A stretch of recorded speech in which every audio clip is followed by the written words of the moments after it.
Thank you so much. Thank you for that warm welcome. I appreciate all of you. So if I don't know you, my name is Danielle Wright, as she said, and my physical self, my human self right now is beaming with joy that Reverend Richard would trust me with this opportunity to walk with you this morning.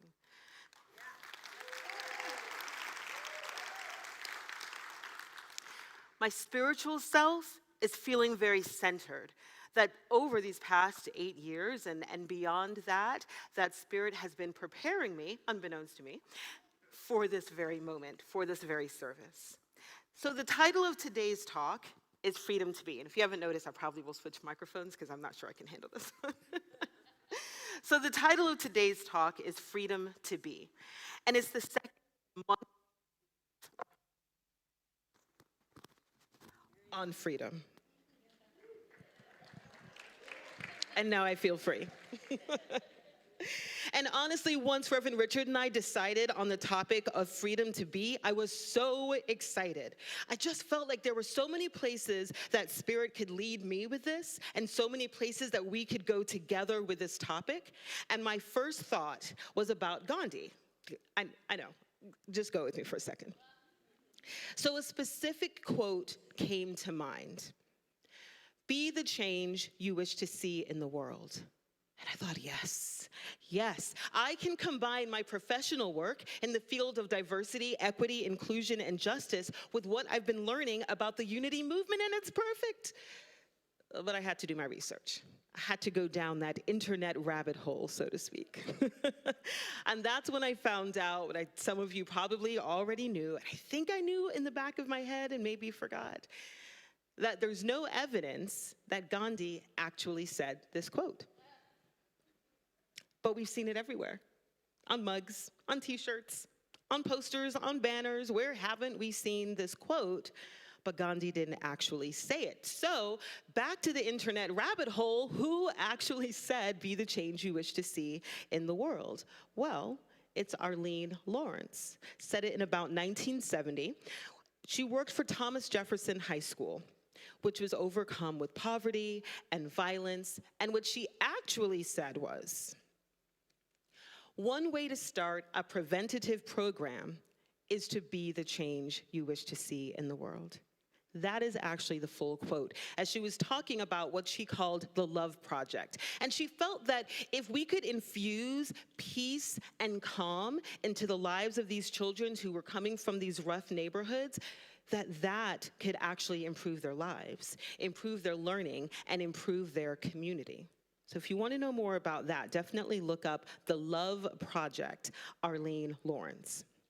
Well, that just brought me back to square one. Like, what was I going to talk about today? Because the quote that I thought was from Gandhi wasn't from Gandhi, so what were we going to talk about? I went back down the internet rabbit hole.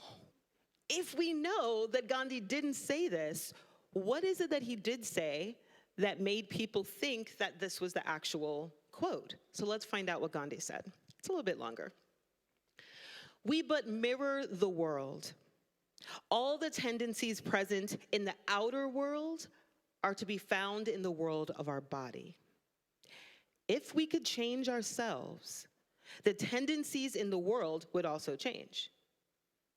As a man changes his own nature, so does the attitude of the world change towards him. And he goes on to say, this is the divine mystery supreme. A wonderful thing it is, and the source of our happiness. We need not wait to see what others do. So Gandhi is not perfect. None of us are. And I don't use this to idolize him, just for a starting point for us to think about today. But I still got back to the point of, where did this come from? So back to the internet rabbit hole. You can tell I like research. I came up with two possibilities that I could find. One of them is that this passage came from a piece that Gandhi wrote about snake bites. And if you're like me, you're like, on snake bites? A, why is Gandhi talking about snake bites? And B, how does this quote relate to snake bites? Okay, I got you. So Gandhi often wrote about the relationship between health and life. So as many mystics did at the time, Gandhi believed that having a pure body and a pure spirit could prevent animal attacks, including snake bites.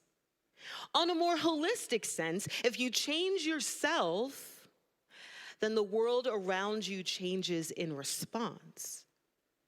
So if you have purified and transformed yourself and the world is changing around you, then there's no room for hatred. If you have purified yourself, there is no room for fear. If you have purified and transformed yourself, then the world does not have room for violence. So by changing yourself, you're not just avoiding snake bites, which is cool, but we're also eliminating things like war.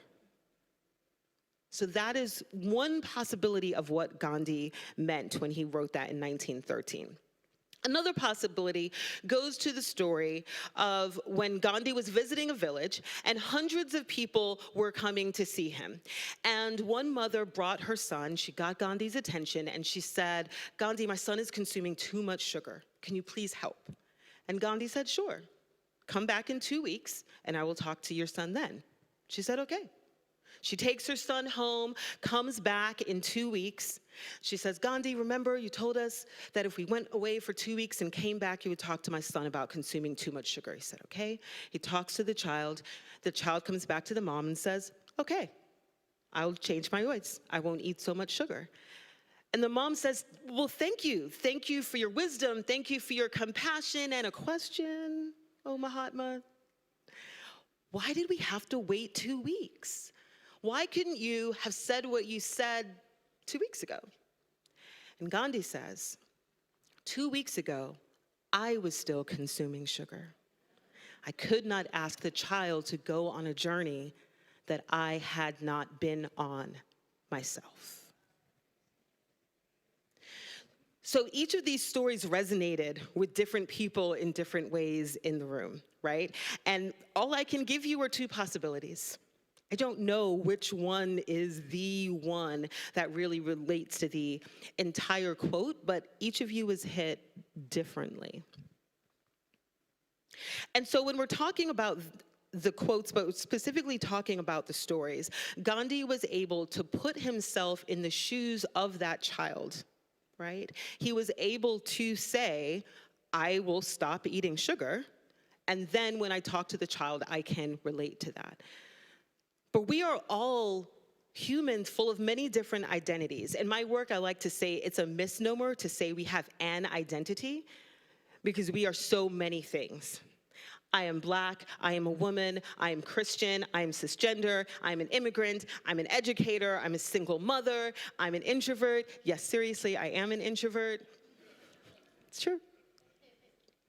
And you can empathize with me, you can listen to my heart story, but you can't just say, "Oh, I'm gonna be Christian today. Oh, I'm gonna be immigrant today," and just see how it feels. You can't try on other people's identities, but we can listen to people when they share their lived experience.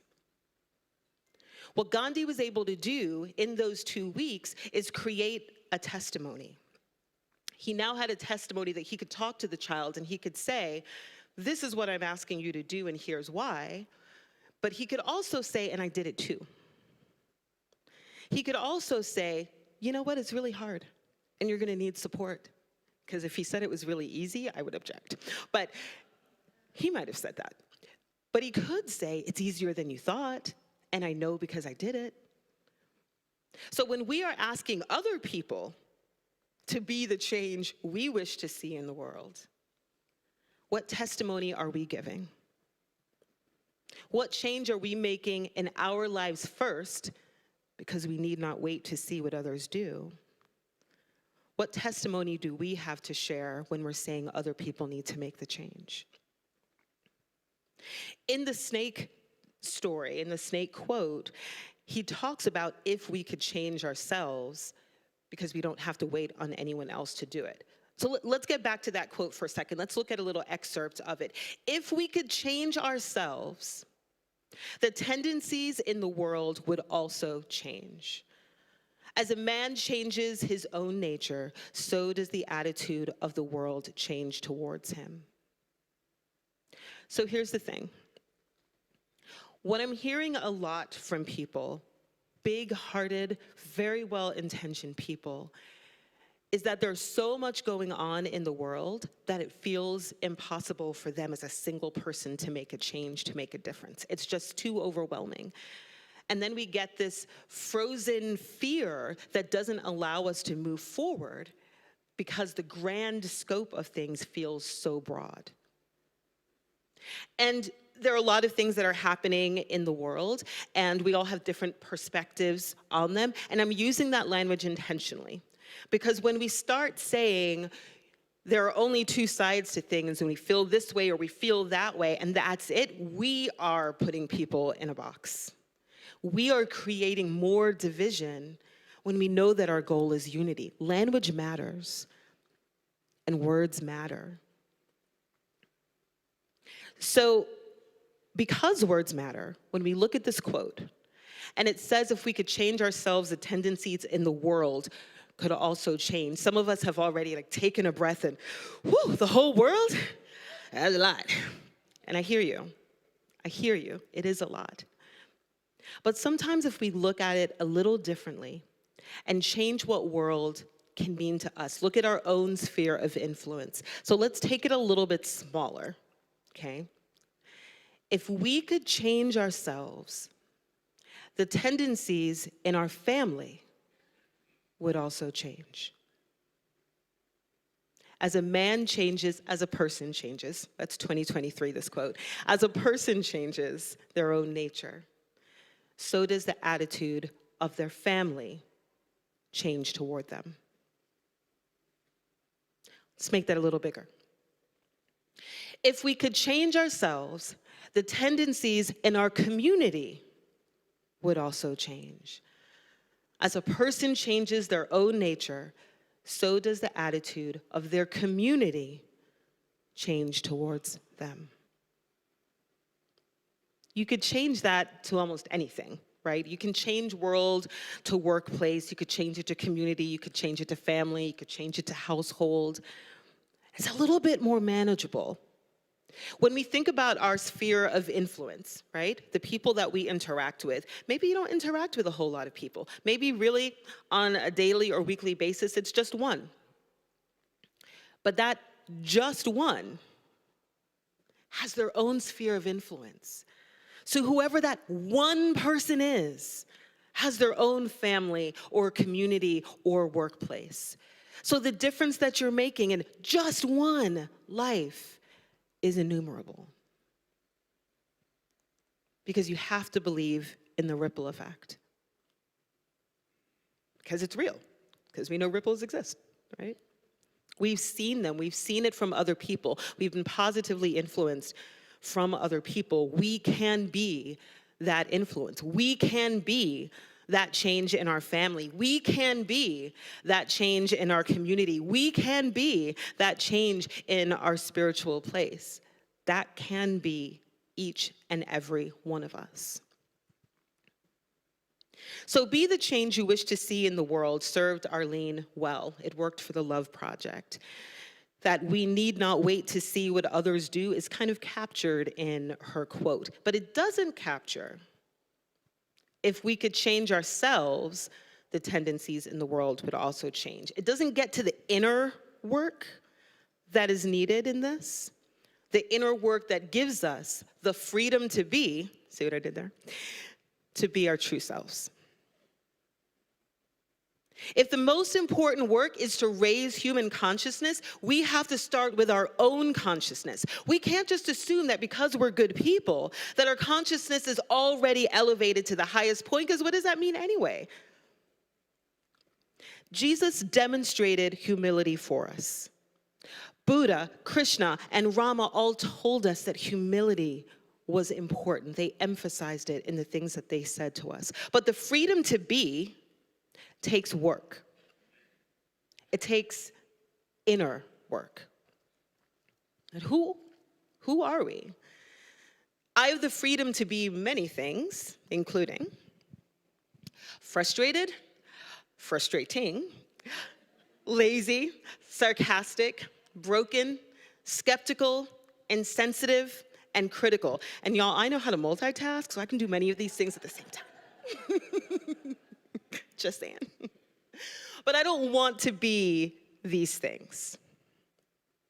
And it's not how I always am. It's not how I walk in the universe. It's not how I want to be seen. And it's not how my Heavenly Father sees me. And if I believe that Spirit works in us and as us and through us, and Spirit doesn't see me like this, then I am not this.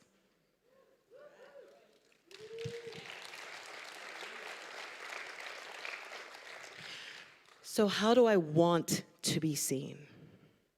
Because I also have the freedom to be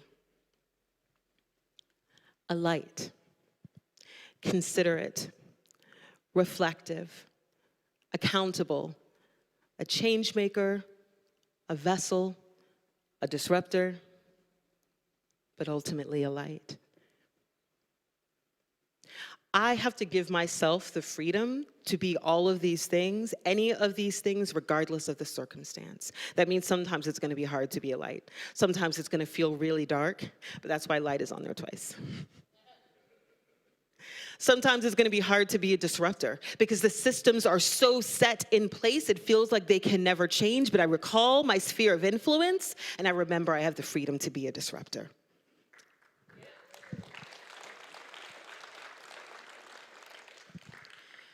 So I urge each and every one of you to give yourselves the freedom to be who you are called to be.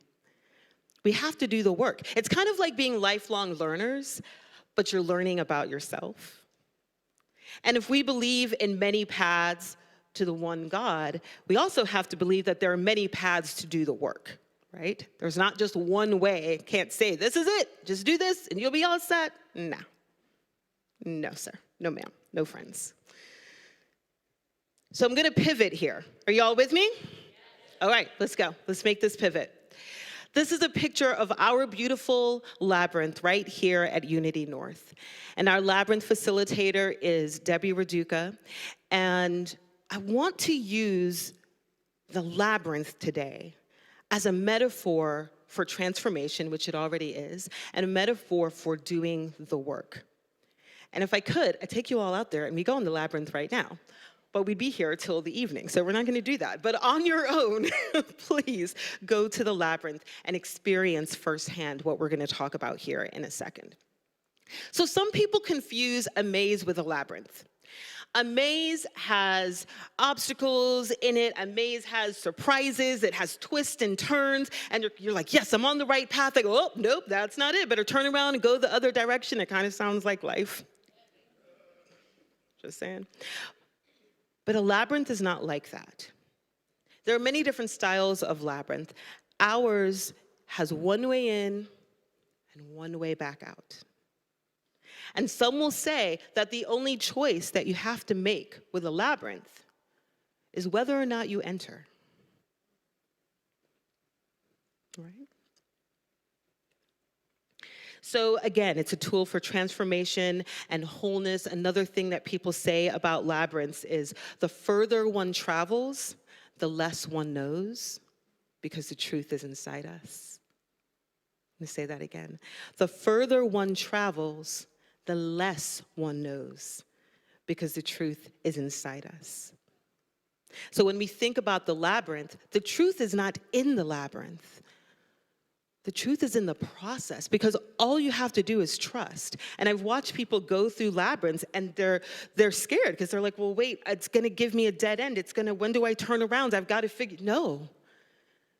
You don't have to make any choices. All you have to do is follow the path. And wouldn't that be beautiful? All you have to do is follow the path. You don't have to make any choices. You can just trust, but truly, that is what Spirit wants for us, right? So together we're gonna journey to the center of our deepest selves and then go back out into the world. Because I know some of you would stay here all day because it's amazing. But we have to go back out into the world because that's where the change is gonna happen, right? We're gonna start with the change here, has to happen here. That's not a debate, has to happen inside. And then we take that And that is what is going to change our sphere of influence and change the world. So we're going to look into ourselves. We're going to quiet the chatter so we can hear our souls. And we'll have time during meditation to start that process. But again, I encourage you to actually go to the labyrinth and truly experience it with these steps. Here's the first one. To remember. Remember who you are. Whatever it is that your list would have looked like, your things that you can be, but then there are the things that you are, the things that you want to be, the things that you are called to be. Remember that. When you get to the beginning of a labyrinth, you take a deep breath. And as you're inhaling, you remember who you are. I think about our offering song, I am so blessed. And it doesn't say, this church is so blessed, this building is so blessed, this fellowship, this group of people, we are definitely blessed. But the song says, I am so blessed. The song is a reminder to us how blessed we really are. And yes, each of us have our own struggles and our own circumstance, but we are here today fellowshipping and sharing love and energy. We are so blessed.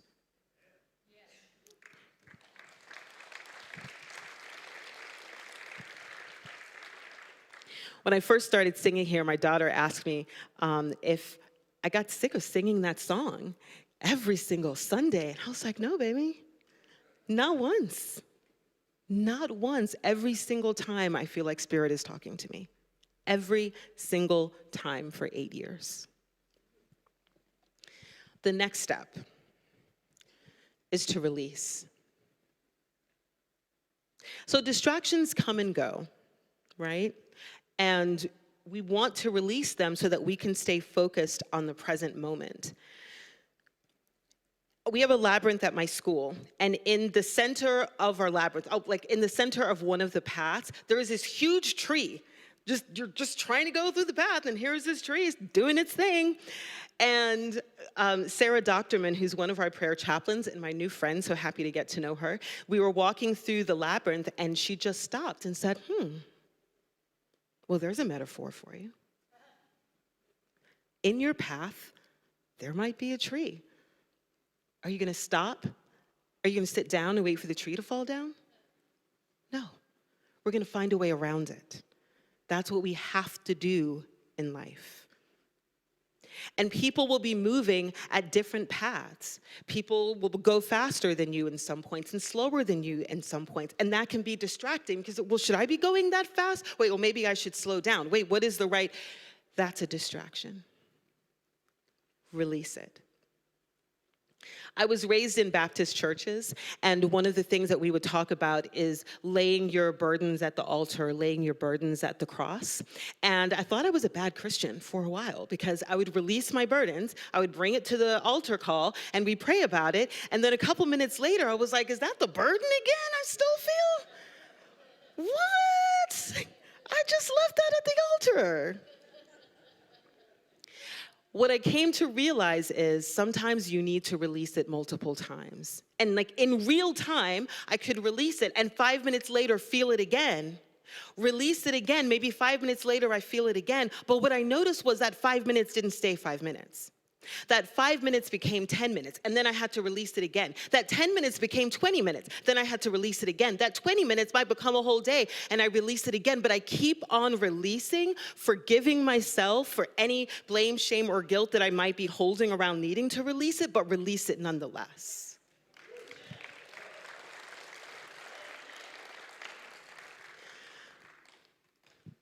Burdens are real, obstacles are real. Reminders of those burdens and obstacles are real. And so if they come back, release them. Gently release them so that you can be present and focus on the current moment. The next step is to receive. So the labyrinth gives many gifts. And as you're walking at your own pace, you may receive prayer or guidance or healing, a deeper knowledge, insight, heightened creativity. All of these are gifts that the labyrinth gives. We have to be open to receive them. I've actually said that like 3 times today as people have said, thank you for something. And I was like, who, me? And I said, you're not receiving, you're not receiving. Be open to receiving. And I asked my daughter for permission to tell this story this morning. A few years ago on Mother's Day, she gave me a jar of body butter from a Black-owned company called Candy's Cosmetics. And she gave it to me and I said, thank you, and I smiled, but inside I was thinking, I can buy my own body butter. Why are you giving this to me? And I used the body butter and it was great. And then when it was done, I went and I bought something else and it wasn't as good. I wanted the body butter that I turned my nose up at because it felt great and I loved it and I loved how it smelled. And when I found out more about the company and found out that it was Black-owned, I was like, that's what she was thinking. That's why she gave me this body butter. Because I love smell goods, I love to support Black-owned companies. She was giving me a gift and I rejected it with my heart. How much more joy could I have had in that time to follow if I would have just have been open to the gift? So be open to the gifts that the labyrinth can give you. You deserve it. You deserve it.